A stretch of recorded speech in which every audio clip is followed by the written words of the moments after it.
Olá, você vai ver nesta edição do Câmara Rio Notícias. Aprovado o relatório final da CPI dos ônibus. O documento pede mais fiscalização no transporte público. Vereadores querem que a Prefeitura do Rio adote outras medidas antes de taxar servidores inativos. O próprio presidente da Prev Rio elencou uma série de medidas para a capitalização do fundo. Então, primeiro que se faça essas medidas de capitalização do fundo, aí sim, havendo a necessidade, fazer a taxação dos inativos. E no Dia Mundial do Autismo, Câmara do Rio promove debate para discutir autonomia para pessoas com deficiência intelectual. Eu acho que a autonomia e a independência ainda é um tabu muito grande na nossa sociedade. A gente começa essa edição falando da conclusão dos trabalhos da CPI dos ônibus. O relatório final foi apresentado nesta segunda-feira e pediu a revisão do cálculo da tarifa dos ônibus municipais e mais fiscalização no transporte público. O documento foi aprovado por 3 votos a 2. Um dos parlamentares derrotado, o vereador Tarcísio Mota, apresentou um relatório paralelo onde pede o indiciamento de agentes políticos. A reportagem é de Renato Chapot. Foi uma reunião tensa que começou com a palavra do relator Rogério Rocal. Ele pediu a dispensa da leitura do relatório, já que todos os integrantes da CPI tinham recebido o documento. Faça isso, senhor presidente. Eu peço, já que todos tiveram acesso ao relatório que eu mandei no dia 27, eu peço a dispensa. O vereador Tarcísio Mota sugeriu que fosse feito um resumo, mas isso não aconteceu.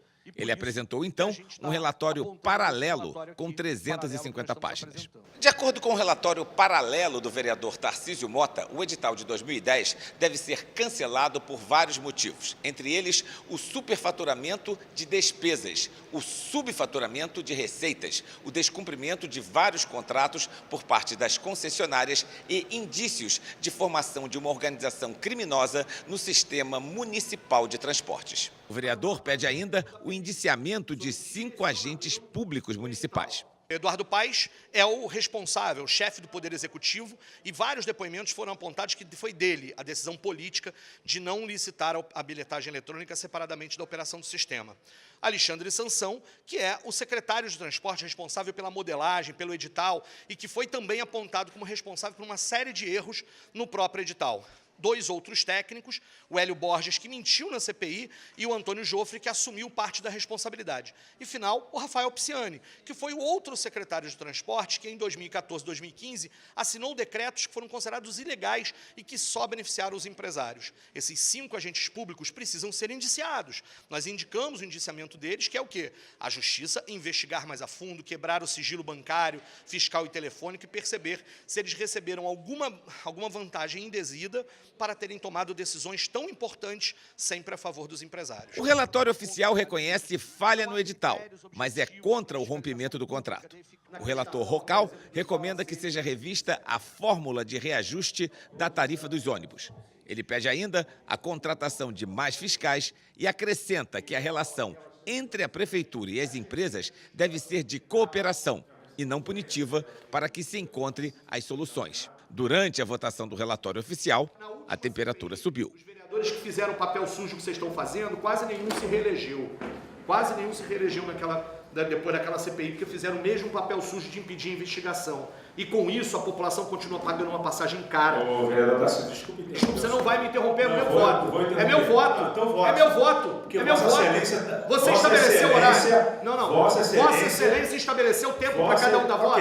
Vossa Excelência estabeleceu. Eu estou presidindo. Então, sim, pois aí eu sou o vereador titular da CPI. Eu sou presidente da não sessão. estabeleceu tempo para o Vossa voto. Excelência, Portanto, eu vou usar a palavra porque é meu direito. Eu não estou agredindo ninguém. Não estou agredindo ninguém. Diz qual foi a palavra. Como é que Vossa Excelência diz que está usando papel sujo? No final, o relatório do vereador Rocal foi aprovado por 3 a 2. O documento pode receber emendas em até 45 dias. Depois, ele será encaminhado à Prefeitura e aos órgãos de controle do município, como a Procuradoria-Geral e o Tribunal de Contas. Indignado com o resultado, o vereador Tarcísio Mota apresentou uma pizza gigante no final da reunião. Já o vereador Eliseu Kessler disse que saiu frustrado com o resultado desses 8 meses de trabalho. Nós fizemos um trabalho de investigação para poder mostrar, comprovar que existe cartel, que existe um sistema, que existe um conluio que está manipulando todo o sistema de transporte da cidade do Rio de Janeiro. Então eu não posso aceitar, como o vereador Tarcísio também não aceita, esse resultado final de que está tudo bem, que só tem que aumentar a fiscalização e o resultado, o restante, está tudo bem na cidade do Rio de Janeiro em relação ao transporte. E quem está sofrendo com isso é a população.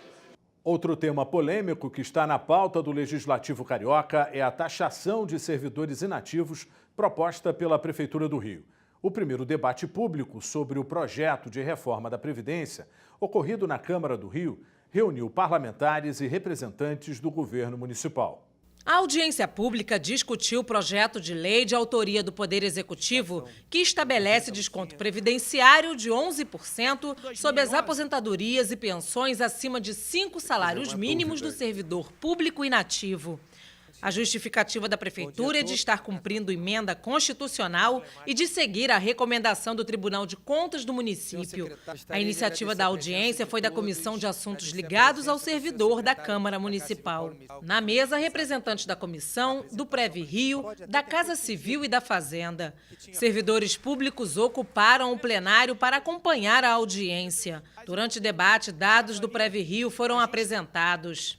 Segundo o presidente do Previ-Rio, a expectativa é que o Instituto feche o ano com 268 milhões em caixa. Conforme a lei de capitalização, a gente pode alienar imóveis para cobrir o déficit de previdência. O que a gente quer fazer agora é reequilibrar o patrimônio, é trazer novos ativos, novos imóveis, novos terrenos e sim, trabalhar numa capitalização, trabalhar com concessões, com aluguéis que sejam benéficos para o fundo de previdência. O presidente da comissão, Júnior da Lucinha, afirmou ser contrário ao projeto do Poder Executivo que taxa 80 mil servidores inativos. Primeiro, o próprio presidente da Previ-Rio elencou uma série de medidas para a capitalização do fundo. Então, primeiro que se faça essas medidas de capitalização do fundo, aí sim, havendo a necessidade de fazer a taxação dos inativos. Porque existe ainda uma discordância de valores. O Salomão, que era o antigo presidente da Previ-Rio, falava que ia arrecadar 50 milhões. O Bruno Louro falou 70 milhões. Quanto a gente vai arrecadar, na verdade, com a taxação dos inativos? A gente já sabe que o que vai arrecadar é insuficiente. Então, por que não se fazer todas as alternativas primeiro e deixar para fazer, em último caso, a taxação dos inativos? Ou seja, a capitalização do fundo começa com a taxação dos inativos, quando, na verdade, deveria ser o extremo, o último caso. Comissão de Administração e Assuntos Ligados ao Servidor Público realiza audiência pública para discutir alterações na Previdência Municipal. No lançamento da Frente Parlamentar de Análise e das Políticas Públicas Desportistas, o vereador professor Célio Luparelli recebeu gestores das áreas de educação e esportes. Leis aprovadas na Câmara do Rio buscam conscientizar a sociedade sobre o autismo. E, por iniciativa do vereador doutor Jairinho, Câmara do Rio entrega o conjunto de medalhas Pedro Ernesto e o título de cidadão honorário do município ao médico Marco Aurélio de Oliveira Souza. Um projeto aprovado na Câmara do Rio liberou a presença das doulas durante os partos realizados em estabelecimentos hospitalares da cidade. O prefeito Marcelo Crivella chegou a vetar a proposta, mas o veto acabou derrotado no Legislativo Carioca. Com isso, gestantes e as próprias doulas já comemoram os novos tempos. Nas novelas e minisséries de época, uma atriz é sempre escalada para viver este papel. Esquece da dor. Pensa só no teu filho, no bebê que vai nascer. Estou falando da doula, aquela mulher que fica ao lado da que está parindo para prestar apoio emocional. Em 2016, uma lei estadual trouxe esta personagem de volta à cena. E no ano passado, uma lei municipal do vereador Renato Cinco regulamentou a presença das doulas nas salas de parto dos hospitais públicos e particulares. A doula é uma profissional treinada que vai estar dando assistência à mulher desde o pré-parto até o pós-parto. E a presença dela no momento de parto já foi demonstrado internacionalmente que melhora as condições da mulher, inclusive diminuindo os custos, com tratamentos no pós-parto. Apesar da lei, muitos hospitais se recusam a receber as doulas, o que pode resultar em multa. Em 2016, foi fundada a Associação de Doulas do Rio de Janeiro. Desde então, elas lutam pelo reconhecimento da profissão. E eu tenho certeza que o papel das doulas, tanto do ponto de vista do suporte informacional que a gente dá, do ponto de vista do tipo de acompanhamento que se promove, e mesmo do ponto de vista depois, né, porque a gente atende no pré-parto, atende no trabalho de parto, depois atende no puerpério. Então, tem um conjunto de ações que, na verdade, nenhum outro profissional faz do mesmo jeito.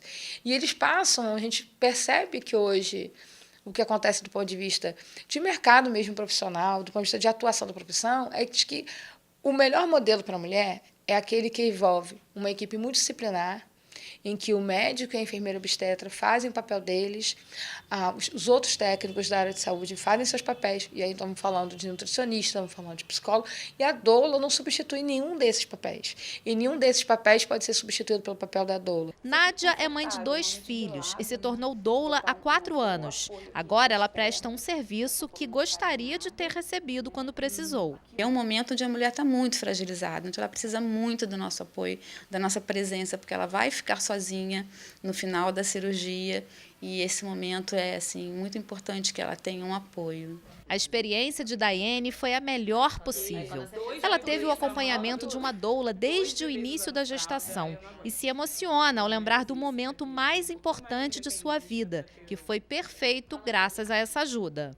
Tudo que ela podia fazer para poder me deixar mais confortável, ela estava ali fazendo, né? E quando chegou na hora, ela estava atrás de mim, meu marido na frente, a médica sentada no chão, olhando, a fotógrafa em cima do meu marido. E foi assim, o momento mais...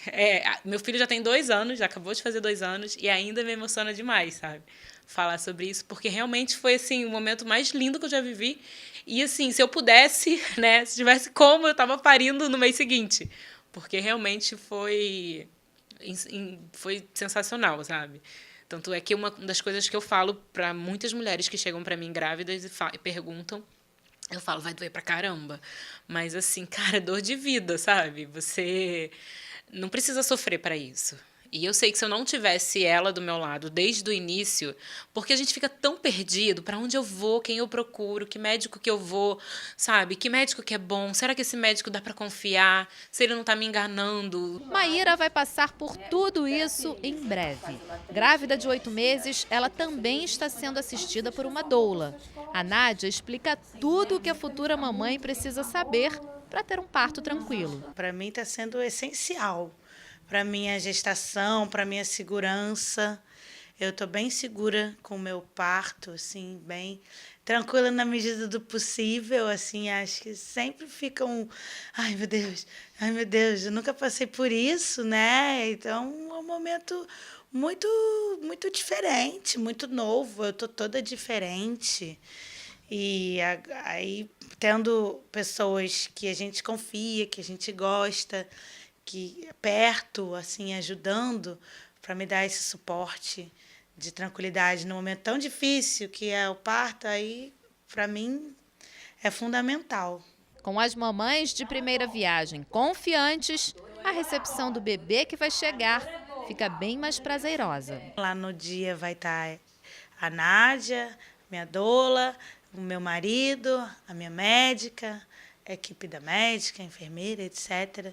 Então, eu busquei formar uma equipe e uma forma para o meu filho nascer que melhor se encaixa na minha visão e que vai melhor me deixar mais tranquila.